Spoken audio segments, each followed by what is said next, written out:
We play and call it work. Welcome to the second half of the Chaos Demons Codex review. In this video, I'm going to be going over the special things that you can have by being battle forged for the specific demons, like their demonic Lokis. I don't know, I'm going to go with Loki. L-O-C-I, Loki. Also their stratagems, the warlord traits, as well as the psychic powers and artifacts that are available to them. And while I'm going through that, I'm going to try and cover a few of the tactical things that you can do with these powers that I've noticed just by kind of going through the book for a first time. So starting off, we have the Eternal Hordes, the demonic legions. Now this is, if your army is battle forged, all the troop units in the Chaos Demon detachment gain this ability. And basically, it's their version of, it's the demonic legions ability. It's essentially the same as objective secured, where if you have troops on an objective, it doesn't matter how many there are, if you have troops over somebody else's elite choice or whatever, you'll be able to claim that objective. They also have the demonic Lokis. Now, if your army is battle forged, all characters in the Chaos Demon detachment gain a demonic Loki, so long as every unit in the detachment owns its allegiance to the same Chaos God. The demonic Lokis gain depend upon their allegiance, shown on the table opposite. So, for example, if you are Khorne, all of your characters are going to get the Locus of Rage. So you can re-roll charge rolls for Khorne demon units that are within 6 inches of a friendly model with the Locus of Rage in the charge phase. So that means anybody who is a character in the detachment that is Khorne is going to have this ability as a 6-inch bubble that they just give out to any other Khorne demons, which is kind of sweet, especially when you look into some of the things like summoning. You're actually able to now summon in a unit of bloodletters, have them within 6 inches of the person who summoned them, 9 inches away from an enemy model, and they now get to reroll the charge on the charge phase, which is kind of sweet there. The Tzeentch one, Locus of Trickery. This one's actually kind of neat. You roll 2 dice at the start of each. Roll 2 dice at the start of each fight phases, and discard the highest result. Until the end of the fight phase, each time your opponent targets a Tzeentch demon within 6 inches of a friendly model with the Locus of Trickery, and makes a hit roll. That after rerolls but before modifiers matches the remaining die result, that hit fails. So it's kind of a neat way that you can roll 2 dice and say you happen to get your lower result is a 3 or a 4 because you got a very good roll there. Anytime your opponent rolls a 3 or 4 to hit, doesn't matter what the modifier is, as long as the die roll shows a 3 or a 4 or whatever it was that you picked for that die roll, it automatically misses. So that's pretty sweet right there. The Nurgle one, Locus of Virulence. Virulence? I'm having a hard time with these names. Anyway, each time you make a wound roll of 6+ for a Nurgle demon unit within 6 inches of a friendly model with the Locus of Virulence, I don't even know, that attack inflicts 1 additional damage. Because that's going to stack off with for example, Plague Bearers. They are going to get to reroll the wound, so they're going to have a better chance of turning those misses into 6s. And then on top of that, you can do all the buffs as well. So let me just jump back here so I can go over some of the things that give you the buffs. I think one of them is Epidemius. Is that who does it? No, you can just reroll stuff there. There is somebody who gives you +1 to wound somewhere in here. I'm sure of it. That's to hits. That's to hits. It might be a stratagem. Anyway, we'll have to come back to that. But yeah, so anytime you roll a 6, your attacks go from 1 damage to 2 damage, which is kind of sweet right there. And the last one here, the Slaanesh one, Locus of Swiftness. All Slaanesh demon units within 6 of a friendly model with the Locus of Swiftness in the charge phase can declare a charge even if they advanced in their movement phase. So now the Slaanesh army is even faster, which is kind of cool. All right, jumping over from the Lokis, we got the Stratagems. So this is a wonderful little page here. I'm going to try and flatten this out because I've been bending this book all over the place. So the first one that we have here is either 1 command point or 2 command points. It is Denizens of the Warp. There we go. Use the stratagem during your deployment. If you spend 1 command point, set up your demon unit that has a power rating of 8 or less in the Warp instead of placing on the battlefield. If you spend 2 command points, you can choose a demon unit that has a power rating of 9 or more instead. At the end of any of your movement phases, that unit can tear its way into reality. Set up anyone on the battlefield that is more than 9 inches away from any enemy models. There are very little restrictions on this. It just says a demon unit, so you can go ahead and grab pretty much anything that you want and put them into the Warp and have them deep strike in. That's literally anything in this book. Literally, I don't know. Anyway, so that means you can grab things like a Bloodthirster, you can grab Fate Weaver, you can grab a Lord of Change, you can grab a Throne, you can grab some of the Nurgle stuff like the Great Unclean One or the new Rotigus. You can grab a Keeper of Secrets. You can grab the Mask. You can grab all these models, put them in, and deep strike anywhere you want on the board, which is awesome. Next up we have a Demonic Incursion. It's 2 command points. Use this stratagem when one of your demon units, other than a named character, is destroyed by a Grey Knight's unit. The destroyed unit is returned to your army at full strength and is set up on the battlefield at the end of your next movement phase, anywhere on the battlefield that is more than 9 inches away from enemy models. It's not bad. Here's the other thing. This does not cost you any reinforcement points in a match play game. Take that, Grey Knight players. So yeah, you got a unit of 20 Plague Bearers and they just got wiped out because some Grey Knight player was like, smite, smite, smite, smite, smite, you're dead. 2 command points. They're back and they're deep striking in. Doesn't cost you anything except for 2 command points. That's awesome. Next up we have one here. It's 2 command points. Soul Sacrifice. Use a stratagem before a Chaos character from your army attempts to summon a unit of demons to the battlefield using the demonic ritual. That character suffers D3 mortal wounds, but you can roll up to 4 dice rather than 3 for the summoning roll. In addition, re-roll hit rolls of 1 for the summoned unit whilst it was within 3 inches of a character that performed the demonic ritual. 2 command points. So, you take some mortal wounds, you bring in a unit of bloodletters, and now they're able to charge in because of the Lochi. They have re-rolling 1s because of the demonic ritual, soul sacrifice, and all it really did was cause your character to take a couple mortal wounds. Still pretty sweet. Next up we have Rewards of Chaos. This is again one that we've seen in every single stratagem page out there. It's 1 command point or 3 command points, and you can have an extra artifact for 1 command point or 2 extra artifacts for 3 command points. Just have to be given to different demon characters, and you can only use it once per game. We've seen that before. Next up for 1 command point we have a Demonic Pact. Use a stratagem after a Chaos character from your army summoned a unit of demons to the battlefield using the demonic ritual. That character can immediately attempt to summon a second unit of demons to the battlefield by performing another demonic ritual. So yeah, just start bringing guys in like crazy. You can actually try and minimize your drops by this by bringing just a couple characters, having them be your 2 or 3 drops, giving you the +1 to the roll, trying to get that. You kind of risk it a little bit because you might get tabled, but you still get to do that. And then you can actually rely on your Demonic Pact to bring in a bunch of stuff. So you can go, okay, well, this guy's going to summon in some stuff, spend a command point, going to summon in some more stuff. This guy's going to summon in something, spend another command point, they're going to summon in some more stuff. So it's pretty sweet for doing that. It also gives you a little bit more versatility when you're bringing different legions. So if you have a detachment of Nurgle and a detachment of Tzeentch, you can bring more stuff with that depending on your characters available. This one's actually really, really cool. It's 1 command point, Demonic Possession.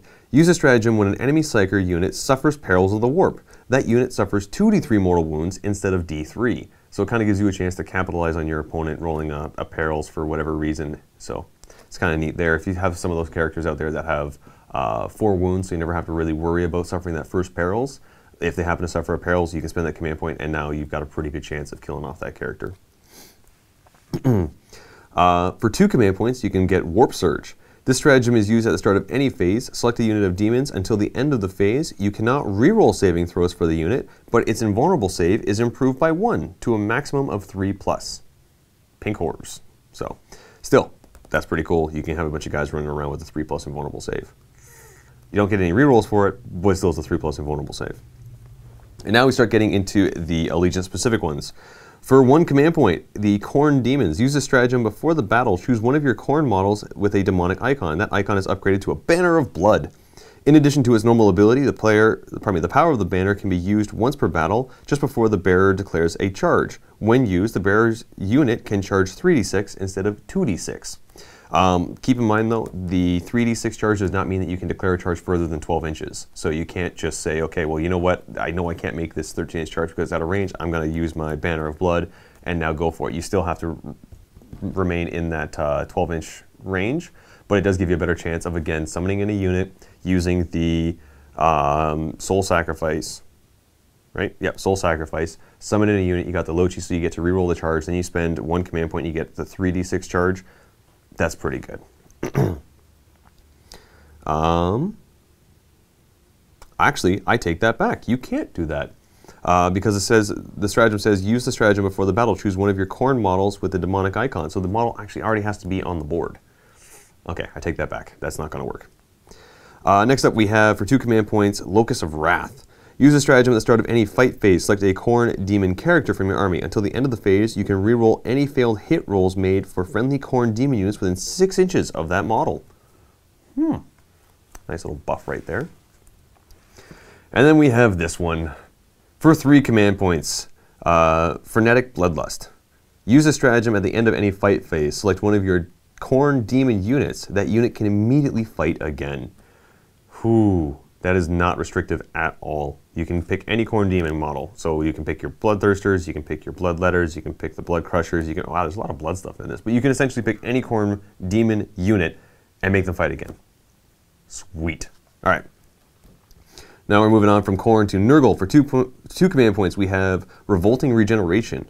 Use a stratagem at the end of your movement phase. Select one of your Nurgle demon units. One model in the unit regains D3 lost wounds. If there are no wounded models in the unit, then that unit suffered any casualties. A single slain model from the unit is returned to play with 1 wound remaining. So again, you can start throwing this out there. Say you've got a unit of, let's say you've got a unit of 3 Beasts of Nurgle. You can use this as well as the Great Unclean ones and bring back, see you lose 2 of them, you can bring back to a full unit of 3. Let me just double check to make sure you can do that before I say so, because I could be missing a rule here.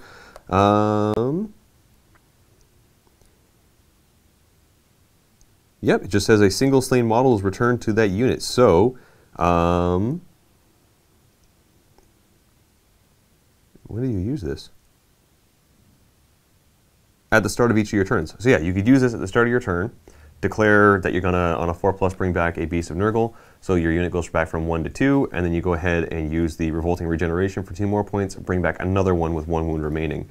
So that's kind of cool. Next up we have the 1 command point Plague Banner.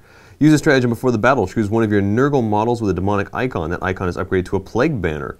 In addition to its normal ability, the power of the Plague Banner is used once per battle just before the bearer's unit fights. When used, increase the damage characteristic of all Plague Swords carried by the Banner's unit to 2 until the end of the phase. Plague Bearers, they do 1 damage. You use this, they do 2 damage. You use the Lochi, it does 3 damage. You use the... Yeah, where'd you go? There we go. Spoilpox, and now it's getting 2 attacks on rolls of 6. So you get 2 attacks on a roll of 6, does 3 damage. That's pretty good. Then over here we have, for 2 command points in Nurgle, the Locus of Fesunity? I'm going to go with Fesunity. Use a stratagem at the start of any phase. Select a Nurgle demon character from your army. Until the end of the phase, you can reroll disgusting resilient rolls of 1 made by friendly Nurgle demon units within 6 inches of that model. Suddenly these guys are becoming incredibly difficult to kill. So yeah, you got a bunch of ones there for Nurgle. Moving on from there, we've got the Tzeentch Demon stratagems. For 1 command point, you have the Blasted Standard. Use a stratagem before the battle. Choose one of your Tzeentch models with a demonic icon. That icon is upgraded to a Blasted Standard. In addition to its normal ability, the power of the banner can be used once per battle at the beginning of the Psychic phase. When used, roll 9 dice. For each roll of a 6, the closest visible enemy unit within 9 inches suffers a mortal wound. So you'll average maybe 1.5 mortal wounds. So not bad. 1 command point. I mean, yeah, it's got a couple steps ahead of it, but you could try it. It might work. You might get lucky and roll a bunch of 6s. You might get unlucky and roll no 6s and lose yourself a command point. But, well, it happens. We also have over here for 1 command point, Magical Boon. Use a stratagem at the end of your Psychic phase. Select a Tzeentch Demon Psyker from your army. It can immediately attempt to manifest 1 additional psychic power this turn. That comes in handy. And then for 2 command points, we have Locus of Conjuration. Use a stratagem at the start of your Psychic phase. Select a Tzeentch Demon character from your army. Until the end of the phase, you can reroll any failed Psychic test made by friendly Tzeentch Demon units within 6 inches of that model. See, now if the new beta rules don't come out and you can keep doing the smites with Brimstone and stuff like that, that might come in handy, because that means it's on 5s, you're rolling, you'll be able to throw out a mortal wound, which is kind of cool. Then, lastly in the stratagems, this is the last one, right? Yeah, okay. Lastly in the stratagems, we have the Slaanesh stuff. So for 1, we have 1 command point, Locus of Grace. Use a stratagem at the start of your fight phase. Select a Slaanesh demon character from your army. Until the end of the phase, each time you make a wound roll of 6+ for a friendly Slaanesh demon within 6 inches of that character, the model that made the attack can immediately attack an extra time against the same target, use the same weapon. These bonus attacks cannot themselves generate further attacks. So, Again, 6 to hit gets you more hits. They already have quite a few hits to begin with, so odds are you're going to get a couple of those 6s in there, which will be quite nice. And it's on a 6+, so you can do some of the buffs out there to actually make it a little bit easier to get you those extra attacks. Another one here for 1 command point, Aura of Acquiscience. Acquiscience? I'm going to go with Acquiscience.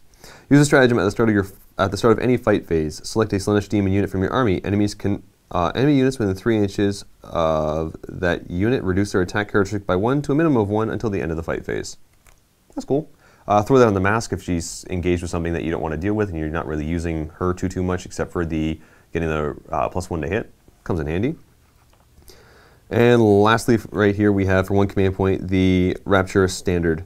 Use a stratagem before the battle. Choose one of your Slaanesh models with a demonic icon. That icon is upgraded to a Rapture Standard. In addition to its normal ability, the power of the banner can be used once per battle just before the bearer's unit fights. When used, you can reroll all failed hit rolls made by the bearer's unit until the end of the phase. That's pretty cool. Again, for 1 command point. So it looks like all the standards are just 1 command point, which isn't too bad. And with the points available for everybody, it looks like you're going to be able to get quite a few command points in there and be able to use them fairly regularly. Moving on from them, we've got the Warlord traits. We'll start off with Khorne. So we've got 6 new ones here, so we've got quite a few. We have Aspect of Death. Each time an enemy unit fails a morale test within 8 inches of your Warlord, 1 additional model flees from that unit. We're seeing that quite a bit in the book where it's if something flees, make something else flee. So you can actually rely a lot on the lower leadership for a lot of these different allegiances to try and manipulate it and make your opponent lose more guys than they normally would. So it could be things like your leadership 6 and I've killed 2 of the guys, but you're -2 again, so you're going to lose like D6 +2? -2? D6 -2. And then however many you run, you're adding an extra 1, maybe an extra 2 to that. So that's pretty good there. Glory of Battle. Add 1 to your Warlord's attack characteristic while there are no enemy models within 8 of it. Well, there are more enemy models within 8 of it than there are friendly models. So it's just if he's outnumbered, he gets an extra attack. Oblivious to Pain. Roll a dice each time your Warlord loses a wound. On a 6, the Warlord does not lose that wound, and you can reroll all failed hit and wound rolls made for it until the end of your next phase. I'm assuming by the wording there you'd actually have to make the 6 up for that to trigger, but I'm not sure. Immense Power. Add 1 to your Warlord's strength characteristic. Okay. Devastating Blow. Each time your Warlord fights, you can make a single Devastating Blow attack instead of its normal close combat attacks. If it does make a single to hit roll, if successful, the target unit suffers D3 mortal wounds. Okay. I'm sure for a lot of the bigger Warlords out there, you wouldn't really use that too much, but it might be nice to throw on a smaller guy in smaller games just to throw him out there and be like, hey, on a 3 I hit you, and oh yeah, you're taking D3 mortal wounds. And last one here for Khorne, we have Rage Incarnate. Reroll hit rolls of 1 for friendly Khorne demon units that charge this turn and are within 8 inches of your Warlord when they fight. Again, a lot of these seem to rely on you staying within 8 inches of your Warlord, so it seems like the Khorne Warlord traits want you to keep everybody kind of packed in fairly close to each other. Moving on, we have Tzeentch, Born of Sorcery. Add 1 to the result of the first psychic test made for your Warlord in each psychic phase. Okay. I don't think that's going to come too much for some of the powers when we look at them later on, but I might be wrong. We'll see. Incorporeal Form. Reduce all damage inflicted on your Warlord by 1 to a minimum of 1. For example, if the Warlord failed a saving throw against a weapon that inflicts 3 damage, it will only lose 2 wounds. Okay. Warp Tether. You can reroll failed morale tests for friendly Tzeentch demon units within 9 inches of your Warlord. Comes in handy, especially when trying to get those ones to bolster your army. Next up, we have Lorekeeper of Tzeentch. Add 6 inches to the range of the first psychic power manifested by your Warlord in each psychic phase.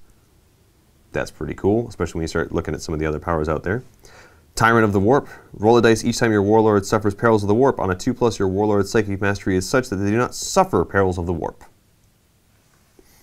And Demon Spark. Reroll wound rolls of 1 in the shooting phase for friendly Tzeentch demon units that are within 9 inches of your Warlord.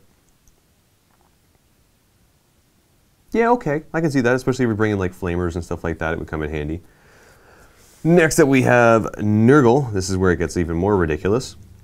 First one here, Blessed with Corpulence? Corpulence. Add 1 to the Warlord's wound characteristic. Okay. Acid Ictor. Roll a dice each time your Warlord loses a wound in the fight phase. On a 4+, the unit that inflicted the wound is splashed with acidic icter and suffers a mortal wound after all of its own attacks have been resolved. It's pretty good, especially if we were to throw that on. Oh, maybe not. There are named character Warlord traits, so there are certain ones that you have to give to your Warlord. So before you start saying like, oh, well, give that to this guy, hang on. Plaguefly Hive. Your opponent must subtract 1 from all hit rolls that target your Warlord if the attacking unit is within 7 inches. Okay, tag that on with possibly Miasma and make it -2. Virulent Touch. Add 1 to all wound rolls made by your Warlord in the fight phase unless it is targeting a vehicle. Impenetrable Hide. Your Warlord has a save characteristic of 4+. That's pretty cool, especially if it's on anybody who's not a monster. You can have that tagged on with being next to one of the forests. Makes it a 2+. And Pestilent Miasma. Roll a dice each time an enemy unit that is within 1 inch of your Warlord at the... Oh, let me just try that whole thing all over again. Roll a dice for each enemy unit that is within 1 inch of your Warlord at the start of your turn. On a 4+, that unit suffers a mortal wound. That's pretty cool, especially if you want to like tie yourself up in close combat with a bunch of guys. Moving on to Slaanesh, we have Sterility of Slaanesh. Add 3 to your Warlord's movement characteristic. Just make them go super fast. Quicksilver Duelist. You can reroll failed hit and wound rolls for your attacks made by your Warlord in the fight phase against characters. Alright. The Murder Dance. If your Warlord charges in the charge phase, add D3 to their attack characteristic until the end of the ensuing fight phase. Roll it at the end of the charge phase. Okay. Fatal Caress. Each time you make a wound roll of 6+ for your Warlord in the fight phase, the target suffers a mortal wound in addition to any other damage. Okay, it's a 6+, so you can actually tag that on with any of the things that give you addition to the wound. Savage Hedonist. I'm going to go with Hedonist. Add 1 to the Warlord's attack characteristic.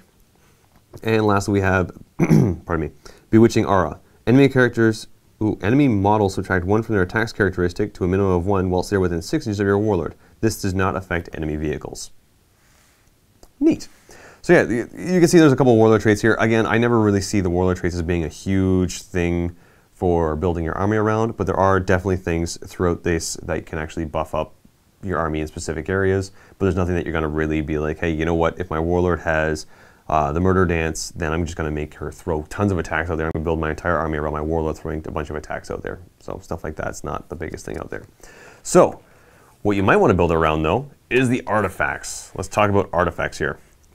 Now, each of these are allegiance specific. So we'll start off with Khorne here. We have Armor of Scorn. For a Khorne monster model only, the wearer of the Armor of Scorn has a 4-up invulnerable save, and it can attempt to deny 1 psychic power in each enemy psychic phase. That's pretty cool. The Crimson Crown. Khorne model only. Each time you make a wound roll of 6+ for a friendly Khorne demon unit within 6 inches of the bearer of the Crimson Crown, the model that made the attack can immediately make an extra attack at the same target using the same weapon. These bonus attacks do not then generate more attacks. So, alright. And, Argath? I'm going to go with Argath, the King of Blades. Khorne model with Blade of Blood or Hellforged sword only. Argath, the King of Blades, replace the Blair. Okay, so you replace the sword with Argath. It has Strength +1, AP -4. It does D3 damage, and reroll all failed wound rolls with this weapon when targeting a character. If wielded by a monster, increases the weapon's damage characteristic to 3. So instead of doing the D3, you just do a straight 3. It's pretty cool right there. And then the last one for Khorne, we have Skull Reaver. Khorne model with Axe of Khorne, Great Axe of Khorne, or Demonic Axe only. It replaces the axe with this profile where it's Strength +3, AP -4, damage D6, and it's reroll all failed wound rolls for this weapon when targeting a Titanic unit. Each time you make a wound roll of 6+ for this weapon, the target suffers D3 mortal wounds in addition to its normal damage. So that's pretty cool right there. Definitely got to be your Titan Hunter with that one. Next up, we have the Tzeentch ones. We have the Endless Grimoire. Tzeentch Psyker only. The bearer of the Endless Grimoire knows 1 additional psychic power from the Tzeentch discipline. Okay. I'm pretty sure somewhere in here you can't give it to named characters. Yeah, no. Named characters such as Scarbrand already have 1 or more artifacts, cannot be given any of the following artifacts. Okay, so you can't give it to named characters. Keep that in mind. Soulbane. Tzeentch Herald only. Soulbane replaces the barrel's ritual dagger that has the following profile. Strength user, so you're looking at probably strength 3 or 4. AP -5, 1 damage, but invulnerable saves cannot be taken against this weapon. Pretty sweet. The Impossible Robe. Tzeentch model only. The wearer of the Impossible Robe has a 4+ invulnerable save. In addition, once per game you can reroll a single failed saving throw for the wearer. But if the reroll result is a 1, the wearer is immediately slain.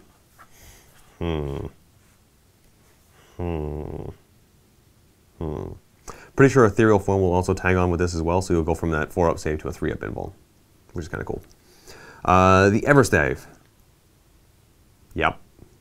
I just said it like that. Anyway, Tzeentch model only with Rod of Sorcery or Staff of Change only. Add 1 to the bearer's psychic test whenever it attempts to manifest Smite. Make it easier to get those 11s and 12s out there to start throwing out D6 mortal wounds. And, oh, actually, if you were to throw that on a Lord of Change, because I don't think the Lord of Change is a named character, so you can get +3 to the psychic test if he's at full, because he does have a rod, right? Staff of Tzeentch. Oh, Staff of Change. Nope. Oh, with a model with a Rod of Sorcery. It's a weird one. Because it doesn't show it as a weapon, it shows it as an ability, Rod of Sorcery. Is a Rod of Sorcery actually something somebody can carry? Staff of Change, Staff of Change. I don't know. I don't see a weapon profile for it, so I'm just going to assume that it's just a thing there. I'm going to assume you can. That's all I'm going to say. All right, moving on from Tzeentch, we have Nurgle, Horn of Nurgle's Rot. Nurgle model only. Roll a d6 each time the bearer kills an enemy model in the fight phase whilst within 7 inches of 1 or more friendly units of Plague Bearers. On a 4+, you can add a single Plague Bearer model to one of those units.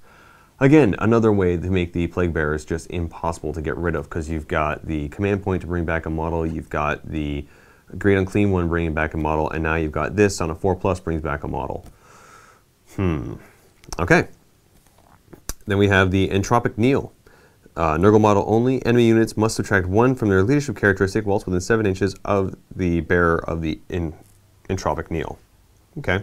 Another way to subtract those leaderships and make it more likely that your opponent's going to fail those morales. It seems like a lot of the stuff in here kind of jumps from one area to the other, where it's like, okay, you're either going to do a ton of damage, you're going to want to kind of key in a lot to the subtracting of leadership here, so that when you do a ton of damage, it's going to make them fail morale, and you're going to lose even more models. So seems like a lot of really, really scary, we're going to scare you into killing yourself or running away. And then we have Corruption. That's it. It's just called Corruption. Nurgle model with Plague Sword, Bale Sword, Bile Blade, or Hellforged Sword only. It replaces the model's Plague Sword, Bile Sword, Bale Sword, or Hellforged Sword with one with the following profile: Strength +2, AP -3, D3 damage, and reroll all failed wounds made with this weapon. Neat. And now we have the Slaanesh ones. So, the Forbidden Gem. Ooh. Slaanesh model only. Once per game at the start of any enemy phase, the bearer of the Forbidden Gem can use its Hypnosis as... against a single enemy character within 12, roll 3d6. If the total exceeds that model's leadership characteristic, it cannot act until the end of the phase, i.e. it cannot move, manifest psychic powers, shoot, charge, or fight, and it cannot use any abilities on its data sheet that affect other units. Okay. So that is a once per game attempt to try and shut down somebody like Gulliman. Wow, that's really good. You also can't fight either, so you can use that against somebody who you're really scared of fighting back in combat, hopefully get it to work, and then charge in, throw everything you have into it, and never have to worry about them fighting back. That's pretty cool. And we have the Mark of Exus. Slaanesh model only. Add 1 to the bearer's attack characteristic. Add a further 1 each time the bearer slays a character or monster. Neat. Soul Stealer. Slaanesh model with Wit Stealer Sword or Hellforged Sword only. It replaces the sword with the following profile: Strength +1, AP -3, 3 damage. Each time a model is slain by this weapon, the bearer regains 1 lost wound. Reroll all failed wound rolls made for this weapon that target Eldar unit. All right, and then we also have the Slothful Claws. Slaanesh Herald only. The Slothful Claws replace the Ravaging Claws with the following profile. Strength +1, AP -2, 2 damage. Each time you make a wound roll of 4+ with this weapon, it is resolved at AP -4 instead of -2. So, yeah, I'm starting to see a couple themes here, especially with everything where it's like, okay, Slaanesh is very much the, we're going to throw a lot of crazy rending out at you. Nurgle is the, we're not going to go anywhere and just slowly, like, rust away at you. Tzeentch got nothing. And Khorne is very much the, we're going to charge in and just punch you really, really hard. All right, so next up, and it looks like lastly, actually, we've got the psychic powers here. So we'll start off with Tzeentch. Ones that they still have, we've got Boon of Change, where it's on a 7, a friendly demon unit, sorry, Tzeentch demon unit within 18 inches, you roll a d3 and consult the table. You can get things like an extra attack, an extra strength, or an extra toughness. This is where the extra strength would come in for things like the flamers, like the exalted flamers, or just the regular flamers, because now their weapon profile is user or plus something, so it can actually affect the strength of the flames that they're throwing out. We've got Bolt of Change, which we've had before, casting value of 8. If manifests like an enemy unit that is within 18 of the Psyker, pardon me, and visible to it, that unit suffers D3 mortal wounds. If a character is slain by the psychic power, you can add a chaos bond to your army and set it up within 1 inch of the character before it is removed. Again, that still counts as a reinforcement, so you have to have the points saved up on your sideboard there before you go ahead and actually put the chaos bond on there. It's not free. Gaze of Fate. Now I think this is a new, oh, this is a new one. Gaze of Fate has a warp charge value of 6. If manifested, you can reroll a single die roll later during that turn. Okay. So you can reroll a single die roll later during that turn. That's pretty good. It's essentially a free command point reroll without the restrictions that GW put in for match play, where it's things like who gets to go first and collecting points and stuff like that. The only thing that I think would apply to that and kind of be the argument is that you'd actually score the points at the end of the turn. So it says during your turn, so it'd be the end of your turn that no longer would come into effect. So that might be the counterweight to that one. Still, getting a, you know, cast it on a 6 and you get a free reroll later on in that turn, it's pretty sweet. Especially when it doesn't cost you any command points. So there's no way that your opponent could be like, oh, you spent a command point, I'm going to steal it on a 5+ or a 6 or whatever it is. It's kind of neat there. Treason of Tzeentch, this is the one that they had before. Casting value of 8. If manifests, select an enemy character that is within 18 inches of the Psyker and visible to it, exceeding your opponent's Warlord. Roll 2d6. If the result is greater than your character's, than the character's leadership, you can treat the model as if it were a friendly model in your army in your shooting phase, charge, and fight phase. At the end of the fight phase, the character reverts to being an enemy model. That is a great way to make your opponent shoot Overwatch at his own model. So. New one that we have here is Flickering Flames, has a warp charge value of 5. If manifested, pick a friendly Tzeentch demon unit within 18 inches of the Psyker. Until your next psychic phase, add 1 to any wound rolls made for that unit's shooting weapons. Pretty neat there. Comes in handy when you're looking at the flamers and all their crazy powerful flames and stuff like that. And the big bomb that Tzeentch got, Infernal Gateway. Take this, Grey Knight players. It has a casting value of 8. If manifested, identify the nearest enemy model that is within 12 of the Psyker and visible to it. That model's unit and every other unit, friend and foe, within 3 inches of that model suffers D3 mortal wounds. The number of mortal wounds inflicted is D6 instead if the power of to manifest it is a 12+. Get the +1 from the relic, have the Lord of Change cast it, and you need a 9 to get D6 mortal wounds to that model and every model within 3 inches, or pardon me, every unit within 3 inches of that model. Ouch, that hurts. Okay, moving on from Tzeentch, we've got Nurgle. This is where we're going to jump back into the Plague Bearers and how amazing the Plague Bearers have become, especially when you stack everything together. First up, we have a Stream of Corruption. Stream of Corruption has a warp charge value of 5. If manifested, the closest enemy unit within 7 inches of the Psyker and visible to it suffers D3 mortal wounds, and if it has fewer than 10 models, D3 mortal wounds if it has fewer than 10 models, or D6 mortal wounds if it has 10 or more models. Okay. Fleshy Abundance. Fleshy Abundance has a warp charge value of 5. If manifested, select a friendly Nurgle demon unit within 18 inches of the Psyker. One model in that unit regains D3 lost wounds. Kind of like that Beast of Nurgle you just brought back with the command point. Kind of sweet there. Nurgle's Rot. Nurgle's Rot has a warp charge value of 7. If manifested, roll a d6 for every unit, excluding Nurgle units, within 7 inches of the Psyker. On a 4+, the unit being rolled for suffers d3 mortal wounds. Pretty cool. Shriveling Pox has a warp charge value of 6. If manifested, select an enemy unit that is within 18 inches of the Psyker and visible to it. Until the start of your next Psychic phase, subtract 1 from the target unit's toughness characteristic. Whoo, boy. Take that, Land Raiders. Take that, anything with toughness 8. Take that.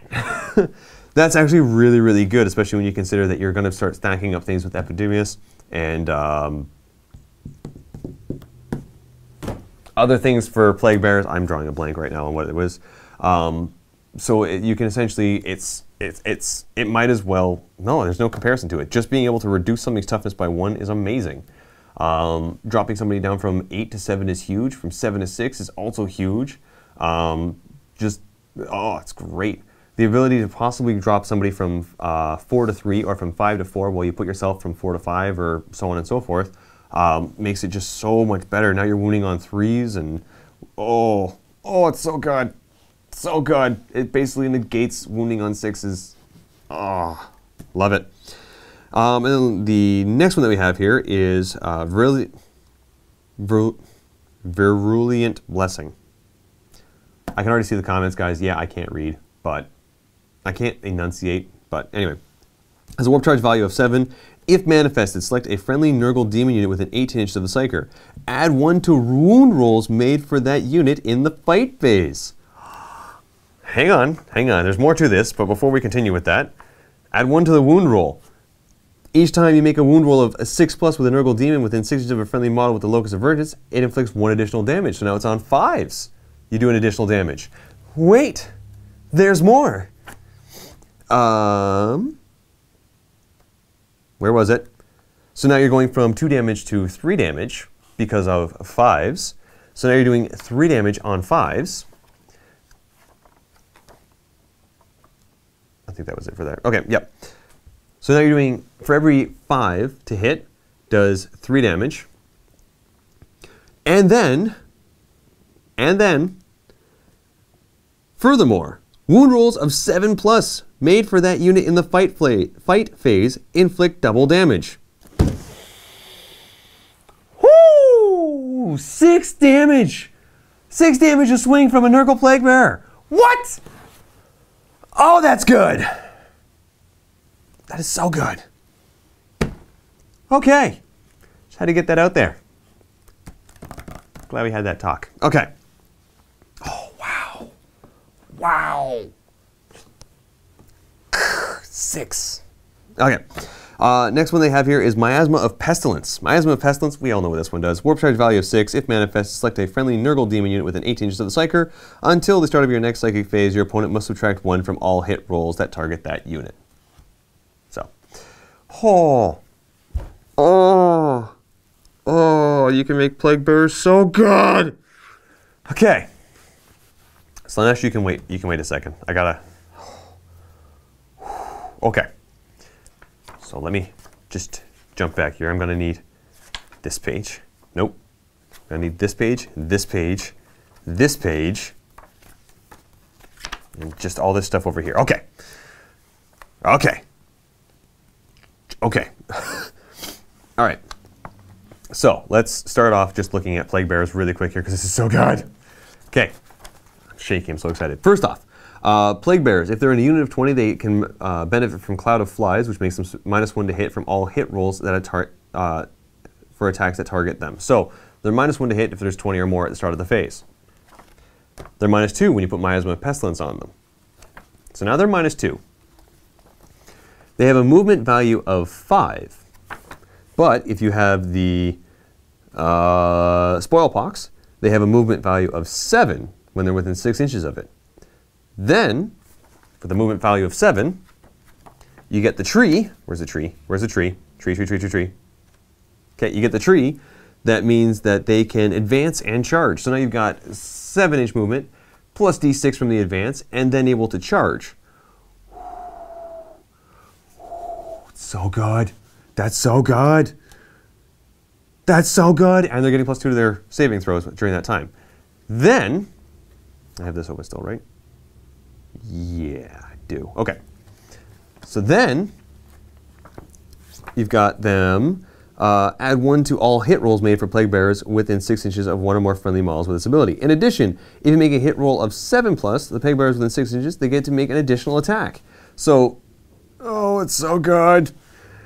Oh, it's so good. Okay, where did the... Okay, hang on.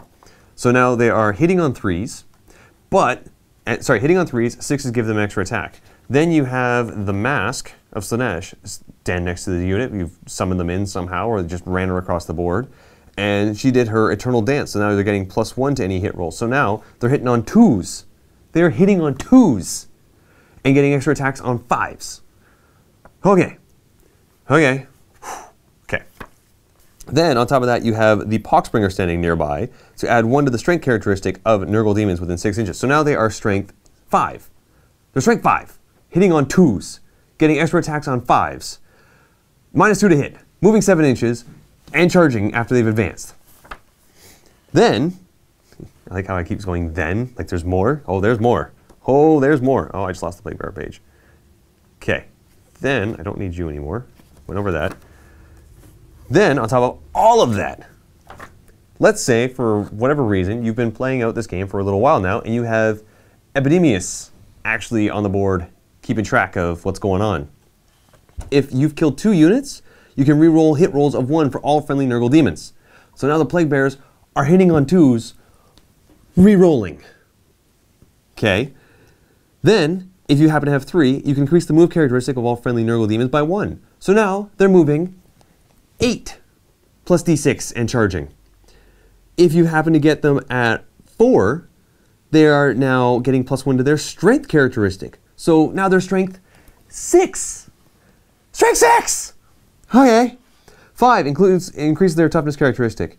Okay, that's helpful. It'll keep them alive. They're going to be toughness 5. If for whatever reason, somehow you've gotten yourself up to 6 kills, you're playing against the Horde army and you've killed 6 things, you get to increase their attack characteristic by 1. So now, a unit of 20 guys is throwing out 40 attacks, hitting on 2s, re-rolling 1s, 5 gives them extra attacks, and they are doing 2 damage apiece. Is it, oh, I forgot the Lochi. I forgot the Lochi. They are doing that much damage on 4s, is it? On 4s, because they're getting +2. So every 4 is going to do 2 damage. Then, before you do all of that, you pop the banner. So now it's doing 3 damage for every 4. Then, you cast the Blessing. And now, every time you roll a 5, it is doing double the damage. No, sorry, it gives you +1 to the wound. So every time you roll a 6, right? 6, I had that right? I didn't mess that up? I didn't screw that up somewhere? Yep, so every 5 inflicts an additional damage because of that. I didn't think, is there a +1 for wound? No, there's no extra for wound. Okay, so every time you roll a 5, it does an extra damage. So every time you roll a 5, you are doing 3 damage. Every time you roll a 6, yep, every time you roll a 6, you're doing 6 damage. With guys that move 7, possibly 8, depending on how long you've been playing the game for, after they've advanced and charged, getting to re-roll. Oh, Plague Bearers are so good! There's a lot of things relying on this, but it's just, there's so many things that people can't do to stop that. Okay. Okay. Whew. Rant over. Somebody please check my math on that. Please check my math on that. That was me just kind of yelling while I was trying to figure it all out. All right. Rant over. Last one we got here. The Slaanesh Psychic Powers. And I'm still doing good for battery life. All right. So we have the Canoptic Choir. It is a casting value of 6. If manifested, roll 2d6, adding 2 to the result if the psychic test result was more than a 10. The closest enemy unit within 18 inches of the psyker visible to it suffers a mortal wound for each point that exceeds their highest leadership characteristic. That's pretty good. Okay. Especially when you consider there's a bunch of stuff out there lowering people's leadership. Siphon of Pain has a warp charge value of 6. If manifested, the nearest enemy unit that is within 18 inches of the psyker and visible to it is struck by unbearable pain. Your opponent must subtract 1 from all hit rolls made for this unit until the start of your next psychic phase. Okay, that's pretty cool. On a 6, pick something, and it's now -1 to hit with all of its hit rolls. Cool. That can actually shut down a lot of things when they're lower. Like if you have something that's on hitting on 6s for guard or whatever, you throw that out there, and now it's just not hitting you. Okay. Hysterical Frenzy. Hysterical Frenzy has a warp charge value of 8. If manifested, select a friendly Slaanesh demon unit within 18 inches of the Psyker that is within 1 inch of an enemy unit. That unit can fight as if it were the fight phase. That's cool. Delightful Agonies has a warp charge value of 5. If manifested, select a friendly Slaanesh demon unit within 18 inches of Psyker. Until the start of your next psychic phase, roll a d6 each time a model in that unit loses a wound. On a 6, that model does not lose a wound. Nice little 6-up ignoring wounds. Pavane of Slaanesh has a warp charge value of 6. If manifested, select an enemy unit that is within 18 inches of the Psyker, invisible to them. Roll a d6 for each model in the unit, and that unit suffers a mortal wound on each roll of 6. I'm seeing a lot of comparable ones to other psychic powers that we've seen in the past, but it's nice to see Slaanesh having a little bit more flavor to them. Oh, why? Okay.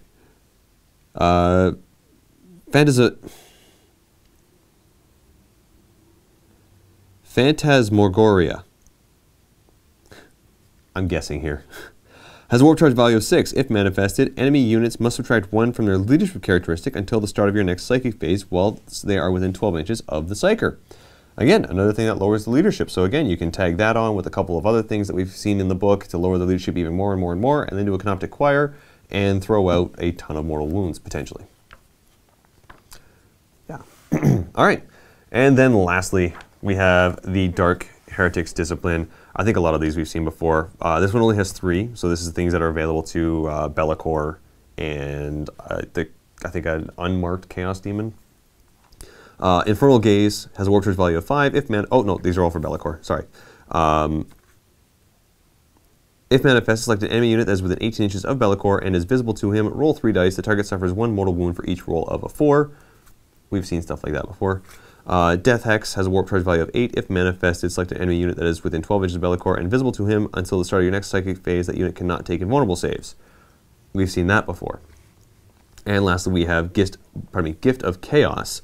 Warp charge value of 6. If manifested, select an enemy unit that is within 6 inches of Be'lakor and is visible to him. Roll a d6. If the result is greater than the target's toughness characteristic, its unit suffers d3 plus 3 mortal wounds. If a character is slain by this power, you can add a Chaos Spawn to your army and set it up within 1 inch of the character before it is removed. All right, and that is it. That's everything. There's Chaos Spawn in here. It hasn't changed. It's the same as it always has been. So anyway, guys, that's going to be it for the review of the new Chaos Demons Codex. Do me a favor in the comment section below. Try and tell me what you think of all these new awesome models for Nurgle, all these new abilities for everybody, all the new psychic powers, all the Warlord traits, all of the artifacts, all of the stratagems. And let me know if you guys have thought of anything crazy like the Plague Bearers stack that I was kind of going through there. I'm sure there's a bunch of stuff out there right now, but hopefully you guys enjoyed that. Leave a comment in the comment section below. Otherwise, that's it for me. Thank you guys so much for watching. You guys are awesome. Stay awesome. Love you guys. Awesome Vault members. Happy wargaming.